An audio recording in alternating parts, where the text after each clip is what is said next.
വിശിഷ്ട അതിഥികളെ, നല്ലവരായ നാട്ടുകാരെ, സഹോദരി സഹോദരന്മാരെ, കേരളത്തിലെ പ്രശസ്തനായ കവി കുഞ്ഞുണ്ണി മാസ്റ്ററുടെ സാരസമ്പൂർണമായ പ്രസംഗം കൊണ്ട് ധന്യമാക്കപ്പെട്ട ഈ വേദി ഇന്ത്യയിലെ ചരിത്ര നായകന്മാരിൽ പ്രമുഖനായ ശ്രീ MGS നാരായണന്റെ ചരിത്രാവബോധനം കൊണ്ട് ഹർഷപുളകിതമായ ഈ വേദി, എൻ്റെ സുഹൃത്ത് മിസ്റ്റർ ജലീലിൻ്റെ ഉഗ്രനായ പ്രസംഗം കൊണ്ട് ആത്മീയ പരിവേഷമണിഞ്ഞ ഈ വേദി, ഇവിടെ ഒരു പ്രസംഗത്തിന് പ്രസക്തിയുണ്ടോ എന്ന് ഞാൻ സംശയിക്കുന്നു.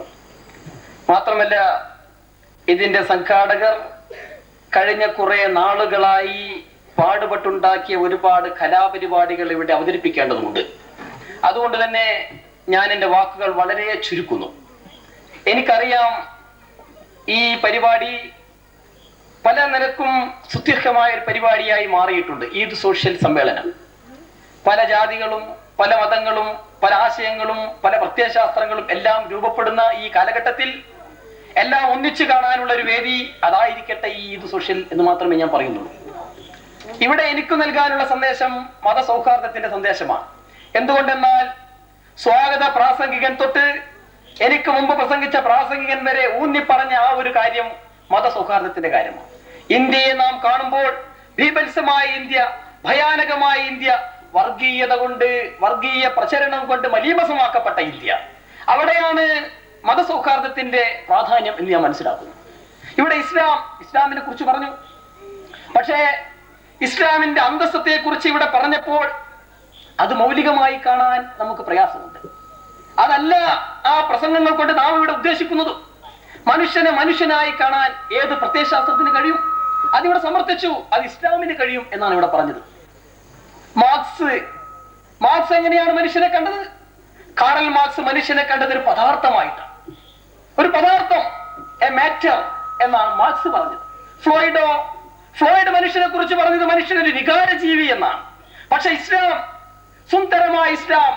വളരെ സുന്ദരമായി പറഞ്ഞു മനുഷ്യനെ മനുഷ്യനാക്കുന്ന പ്രത്യയശാസ്ത്രം, അതാണ് ഇസ്ലാം. ആ ഇസ്ലാം സമത്വ സുന്ദരമായ ഇസ്ലാം, ആ ഇസ്ലാം മതസൗഹാർദ്ദത്തിനെ പ്രോത്സാഹിപ്പിക്കുന്നു എന്ന് പറയുന്നു. നിങ്ങൾക്കറിയാം, ഒരു സുപ്രസിദ്ധ സാഹിത്യകാരൻ റസ്സൽ, അദ്ദേഹം നിരീശ്വരനായിരുന്നു, നാസ്തികനായിരുന്നു, യുക്തിചിന്തകനായിരുന്നു. പക്ഷേ ഇന്ന് അദ്ദേഹം അറിയപ്പെടുന്ന ഈശ്വര വിശ്വാസിയാണ്. എങ്ങനെ മാറി? അദ്ദേഹം മൂല്യങ്ങളിലേക്ക് വന്നു. അദ്ദേഹത്തിന് ആത്മീയ പരിവേഷമുണ്ടായി, അദ്ദേഹത്തിന് ആത്മീയ പരിവർത്തനമുണ്ടായി. എങ്ങനെ?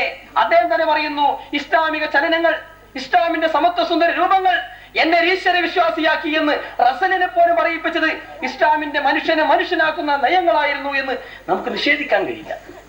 അതുകൊണ്ടാണ് ഇസ്ലാമിനെ ഇവിടെ പരിചയപ്പെടുത്താൻ ഞങ്ങൾ ഒരു ചെറിയ ശ്രമം നടത്തിയത്. അതല്ലാതെ ഈ പരിപാടി ഒരു മതസൗഹാർദ്ദത്തിന്റെ പ്രതീകമായി ഈ പ്രദേശത്ത് നിന്ന് മാത്രമല്ല, നമ്മുടെ സംസ്ഥാനത്തിനപ്പുറത്തും ഇതൊരു വലിയ മാതൃകയാകട്ടെ എന്ന ഒരു കാര്യം കൂടിയാണ്, ഒരു കാര്യം മാത്രമാണ് ഞങ്ങൾ ഈ ഈദ് സോഷ്യലിലൂടെ ഞങ്ങൾ മെനഞ്ഞെടുത്തത്.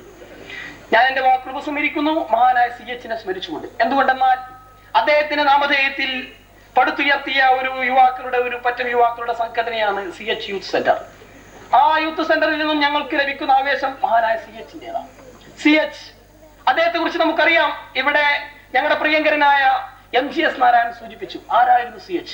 അദ്ദേഹം പറഞ്ഞു, ഞാനൊരു സമുദായ നേതാവായിട്ടായിരുന്നു CHനെ കണ്ടത്, ഒരു മുസ്ലിം ലീഗിന്റെ നേതാവായിട്ടായിരുന്നു. പക്ഷേ അടുത്തറിഞ്ഞപ്പോൾ CH ഒരു വലിയ വ്യക്തിത്വത്തിനുടമയായിരുന്നു. ആ മഹാനായ CH അദ്ദേഹം ഒരിക്കലും മതസൗഹാർദ്ദത്തെ തകർത്തിട്ടില്ല. അദ്ദേഹം ഒരിക്കലും തന്നെ മതസൗഹാർദ്ദത്തെ കളങ്കപ്പെടുത്തിയിട്ടില്ല. അദ്ദേഹം ഒരിക്കൽ പ്രസംഗിച്ചു, എന്റെ സമുദായത്തിന്റെ അവകാശം ഞാൻ ആർക്കും വിട്ടുകൊടുക്കില്ല, ഇതര സമുദായത്തിന്റെ ഒരു തലനാടിന്റെ അവകാശം പോലും ഞാൻ കവർന്നെടുക്കില്ല എന്ന് ഉച്ചേശ്വരത്തിൽ പ്രഖ്യാപിച്ച ആ CHന്റെ പ്രഖ്യാപനം മതസൗഹാർദ്ദത്തിന്റെ പ്രഖ്യാപനമാണ്. അത് ഞങ്ങൾ ഊന്നി പറയുന്നു.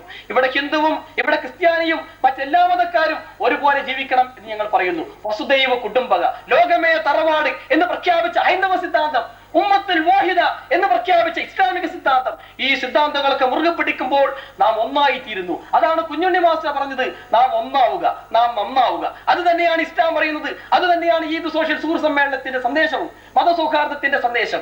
ആരുടെയും ആലേഖനങ്ങൾ ഉല്ലേഖനം ചെയ്യുവാനോ അതല്ലെങ്കിൽ ആരുടെയും പ്രത്യയശാസ്ത്രങ്ങളെ കളങ്കപ്പെടുത്തുവാനോ അല്ല മതസൗഹാർദ്ദത്തിന്റെ സന്ദേശം ഉയർത്തിപ്പിടിക്കാൻ. അതിനുവേണ്ടിയാണ് ഈ ഈദ് സോഷ്യൽ സമ്മേളനം ഇവിടെ സംഘടിപ്പിച്ചതും അതിനുവേണ്ടി ഞങ്ങൾ പ്രവർത്തിച്ചതും എന്ന് ഞങ്ങൾ നിങ്ങൾ ഉണർത്തുന്നു. അതോടുകൂടി തന്നെ എത്തേണ്ടതാമിടം എത്തിയാലും ശരി, മധ്യേ മരണം വിഴുങ്ങിയാലും ശരി, മുന്നോട്ട് തന്നെ ഗമിക്കും വഴിയിലെ കല്ലുകളൊക്കെ ചവിട്ടി മെതിച്ചു ഞാനെന്ന് മഹാനായ CH മുഹമ്മദ് കോയ സാഹിബ് ഒരിക്കൽ കോഴിക്കോട്ടൊരു പൊതുയോഗത്തെ അഭിസംബോധന ചെയ്തു പറയുകയുണ്ടായി. ആ പ്രഖ്യാപനമാണ് എനിക്ക് നിങ്ങളോട് പറയാനുള്ളത്. കല്ലുകളും മുല്ലുകളും താണ്ടിക്കൊണ്ട് പ്രത്യയശാസ്ത്രത്തിന്റെയും മതസൗഹാർദ്ദത്തിന്റെയും സ്ഥാപനത്തിനും നിലനിൽപ്പിനും വേണ്ടി മുന്നോട്ട് പോകാൻ തയ്യാറാവുക. അതോടൊപ്പം തന്നെ മതസൗഹാർദ്ദത്തിന്റെ സന്ദേശം ഉയർത്തിപ്പിടിക്കുക എന്ന് മാത്രം പറഞ്ഞുകൊണ്ട് ഈ പരിപാടിക്ക് മുഴുവൻ ഭാവുകങ്ങൾ നേർന്നുകൊണ്ട് ഇതിനുശേഷം ഇവിടെ നടക്കാൻ പോകുന്ന കലാപരിപാടികൾ, ഇതിന് തൊട്ടു മുമ്പ് നടന്ന കായിക പരിപാടികൾ, ഇതൊക്കെ ഈ പ്രദേശത്ത് ജനങ്ങൾ അടുക്കുവാനും അവരെ തമ്മിൽ അടുപ്പിക്കുവാനും കഴിഞ്ഞിട്ടുണ്ട് എന്ന പ്രത്യാശയോടുകൂടി, എന്ന പ്രതീക്ഷയോടുകൂടി ഒരിക്കൽ കൂടി ഭാവുകങ്ങൾ നേർന്നുകൊണ്ട് അല്ലാഹു അക്ബർ, അല്ലാഹു അക്ബർ, അല്ലാഹു അക്ബർ വലില്ലാഹിൽ ഹംദ് എന്ന സർവശക്തനായ അല്ലാഹുവിന്റെ സ്തോത്രങ്ങൾ ഉരുവിട്ടുകൊണ്ട് ഞാൻ എന്റെ വാക്കുപസംഹരിക്കട്ടെ. നിങ്ങൾക്ക് എന്റെ അഭിവാദനങ്ങൾ. അസ്സലാമു അലൈക്കും വറഹ്മത്തുള്ളാഹി വബറകാതുഹു.